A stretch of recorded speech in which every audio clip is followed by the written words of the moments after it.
Hey, are you an artist, singer, songwriter? Hey, let me help you. I'm going to save you about 3 to 5 years of learning here. First, the absolute best way to make a song, complete song with production and everything, is creating the song first, writing it out and singing it, and then having a band or production or producer create the production around your vocals. As a starting artist, and if you don't have a huge budget, that could actually be way out of your reach. And until you learn how to create a full song that is captivating throughout the 3 minutes or so, you probably don't want to go that way. So let's say you go to BeatStars or a site like that.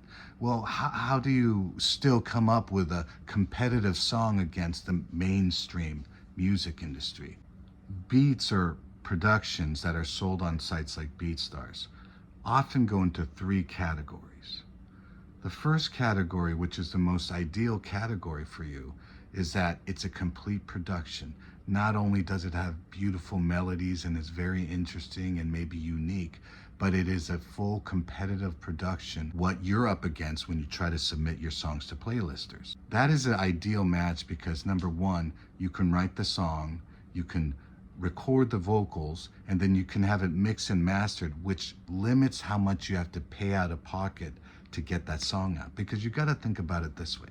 Let's say you spend $500 on a legal, licensed, exclusive production from someone, and then you spend, let's say, $100 on mixing your vocals on that production, and let's say you spend $50 on mastering, and that's pretty cheap. You've already now had this huge cost that you have to make back in streams or performances. Category 2, interesting production. You love some of the melodies, it's missing something, and you're going to have to pay another producer now to add some additional elements. And that's not the worst place to be. There's a lot of beats that fit into that second category, and you can still limit how much overhead there is before you go to the market. Third, this is going to be a beat that, like, maybe you love the primary melody, production doesn't go anywhere, and you're going to need a whole lot of help. And so basically you're going to be paying for the beat twice, which there are going to be times you're going to need to do that because you really want to be an authentic artist and make sure that the producers that create whatever portion of your music gets their credits and payment, right?